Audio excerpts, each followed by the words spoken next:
Hello, my name is Jolene Johnson, and I'm going to be discussing information communication technology and its effect on communication in society. Pinch and Baker refer to social construction of technology as the Scott theory. They believe that social groups direct every aspect of technology, that the people are inevitably the ones who give meaning to the technology and decide what they will and will not use. Pinch and Baker also state that it is the people who will decide how a technology will be used, meaning that as individuals, we hold the power to redefine what the technology means and to come up with unanticipated uses for it. Therefore, it is our social practices that inevitably change and alter how technology is developed. It evolves based on what society believes it needs. As distance, time, and language proved to be barriers for communication, it was soon realized that what society wanted and needed was a way to communicate with one another without those barriers being present. Hence, information communication technology, or ICT, was born. In Technology and Society, Building Our Socio-Technical Future, Johnson and Wetmore state, technological determinism is the belief that technical forces determine social and cultural changes. In an ever-changing world where technologies arise and change by the minute, the ways in which the world communicates with one another have evolved right along with it. ICT has shaped how individuals think, feel, differentiate themselves, and act toward one another. At one point in time, communication was limited to people you actually knew.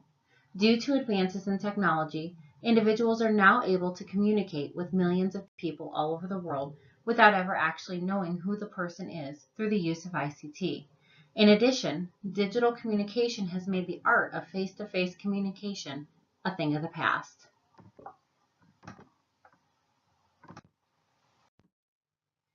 In today's fast-paced society, where people work and raise families, barriers such as distance and schedules can hinder many from pursuing their college goals.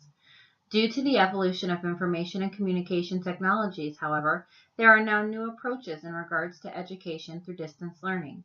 Simonson describes distance education as a typical education system where students are located in remote places and communicate with the educator through interactive means and systems.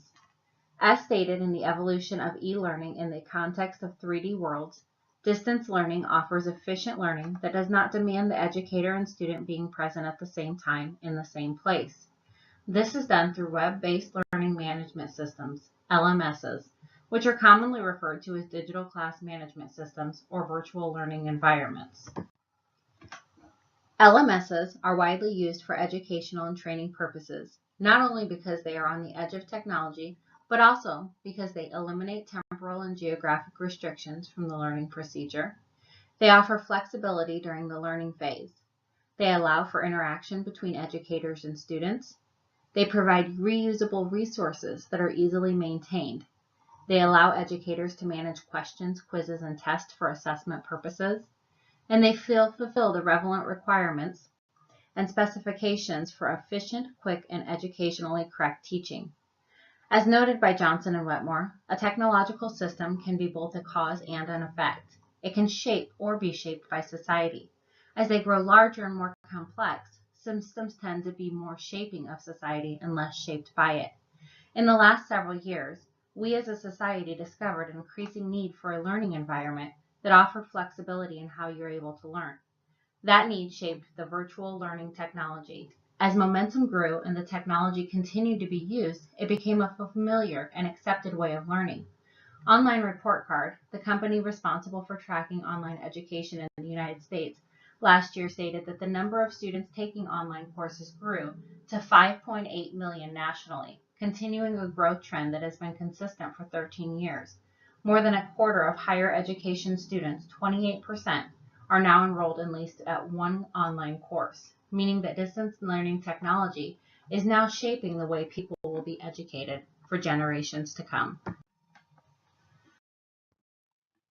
If we examine social patterns that characterize the environments of technical systems, we find certain devices and systems almost invariably linked to specific ways of organizing powers and authority.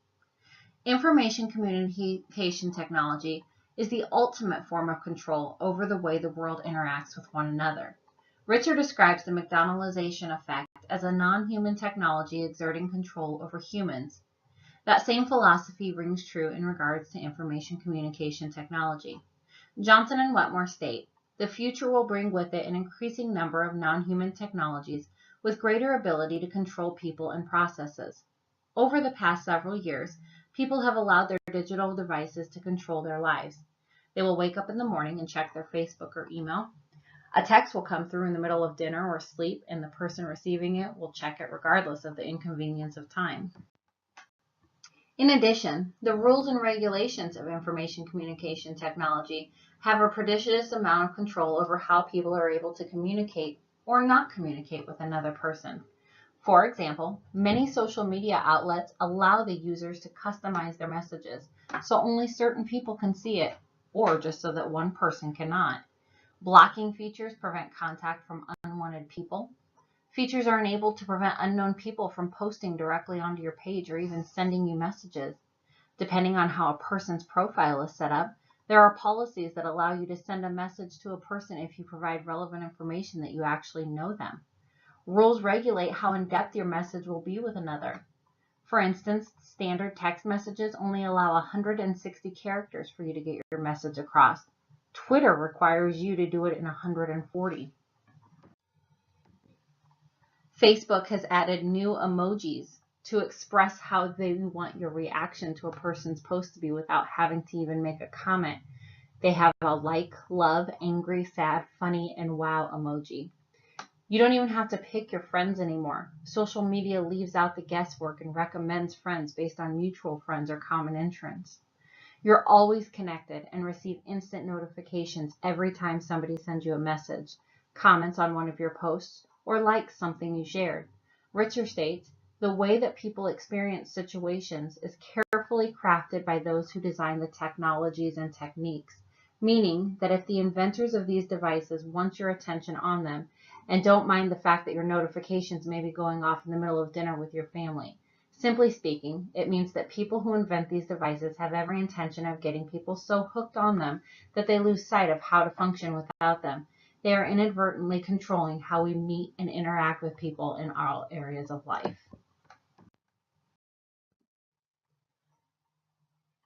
ICT has provided a wide array of benefits for users.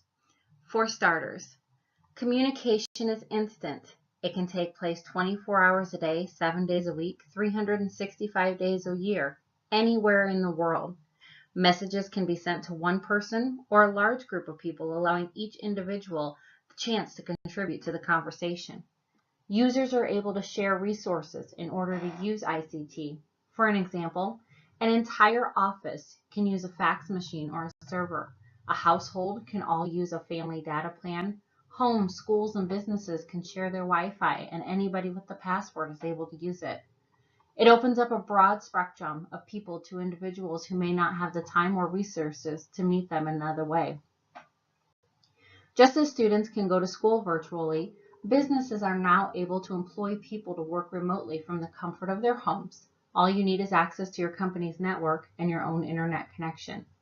Perhaps one of the greatest benefits of ICT is the way that it has helped those unable to communicate find a voice. Text-based computer communications can give those people speech or people with social problems the opportunity to communicate with others. Before things like email, instant messaging, and text messaging, a deaf person would never have been able to pick up a device and chat with somebody if that person was not physically in front of them. What's more is they were not able to have much interaction at all with people who did not understand sign language. The introduction of video phone to ICT has opened up so many doors in regards to how the deaf are able to communicate, not only with one another and others who speak sign language, but those who don't as well. The Journal of Visual Impairment and Blindness conducted an experiment using video phones with school-age children to see how it changes their social practices. The study proved positive in regards to the broadening of social interactions among youths with deaf, or blindness, the existence of joy and motivational substantiability, and the emergence of students' independence. After the study, a mother to one of the students in the study stated that before having access to a video phone, her son would sometimes wander aimlessly around the house after school or on the weekends. With the video phone, however, He was often in his room laughing as he communicated with his friends. In the decades that ICT has been present, individuals throughout the world have taken advantage of the benefits that it brings to their daily lives. But the digital divide is described as the social inequality between individuals who either have or do not have access to the technology or who do not have the skills required to use it properly. In the case of ICT, the technology they need access to is the internet and a device to use it. Due to troubling demographics such as socioeconomic status, ethnicity, age, and gender, a digital divide exists in society from as many individuals either lack the skills needed to use the technologies or don't have access to the devices needed themselves. According to Contemporary Digital Divides in the United States, a study was conducted to see if the internet usage rates for all Americans, and the results show that a digital divide within the United States was prevalent. While 88% of Americans between the ages of 18 to 29 are online, only 42% of adults over the age of 65 are. That has largely to do with the fact that the millennial generation has grown up with computers and the internet and have the capabilities of learning new computer skills as they arise, whereas the older counterparts do not foster that same digital literacy. Worf states, many older people find new technologies to be intimidating, lack the necessary skills or ability to acquire them, may not appreciate the benefits of cyberspace, and feel comfortable in their lives without the internet. Though the gender divide is not large, one still does exist. Where 78% of men have access to the internet, only 77% of women do. According to Worf, the declining gender gap speaks to the increasing use of cyberspace among many younger women, particularly the well-educated, many of whom are employed in clerical or office jobs that require such skills. More Latinos than any other race have access to the internet at 84%, 78% of whites, and only 66% of blacks. When measuring incomes, households whose annual income was less than $30,000 only had 56% of people online compared to 95% where income exceeded $75,000. Education and income are large factors when addressing the digital divide in America. Only 45% of individuals who never received a high school use the internet, whereas that number increases to 94% with college graduates. A household income of less than $30,000 showed only 56% of internet users, whereas those who making over $75,000 had 95%. Despite economic deterrence, schools, libraries, and local governments have tried several ways to keep people connected with the internet and cell phones. Schools will issue students laptops and provide free internet before, during, and after school. Libraries allowed residents to use the free internet free of charge. Local governments will issue cell phones to individuals who can't afford services to stay in contact when it is needed. Unfortunately, all of these things don't always work. Once children go home, if they have no internet, they're cut off. Many can't make it to the library, and even free cell phones can be problematic when there is no electricity.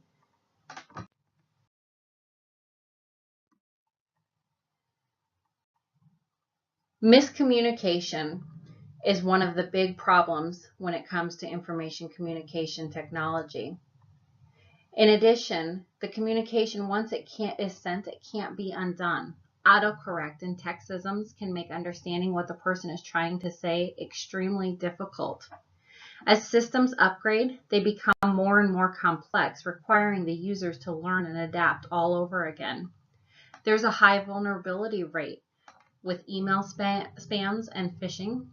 And there's also service disruptions. If one part of the system breaks down, it can affect many others.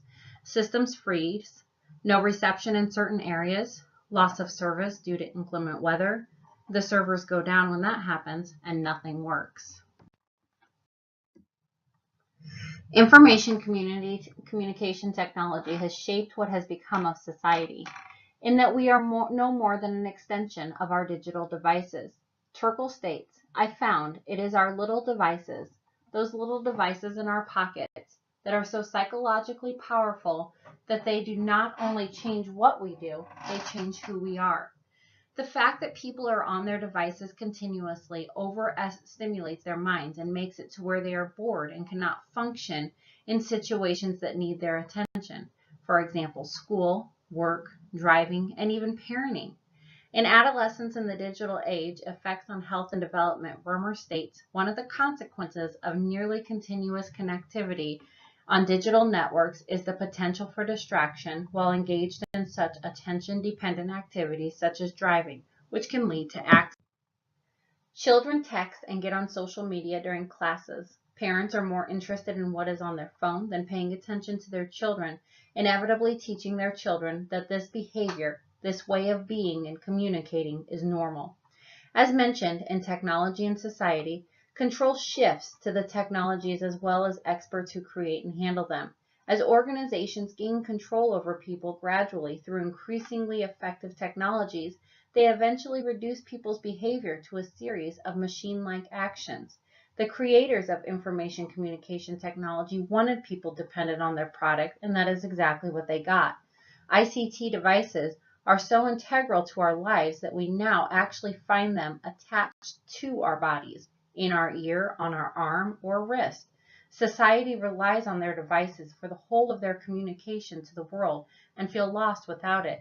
If their device is broke, lost, or stolen, they are isolated from the world.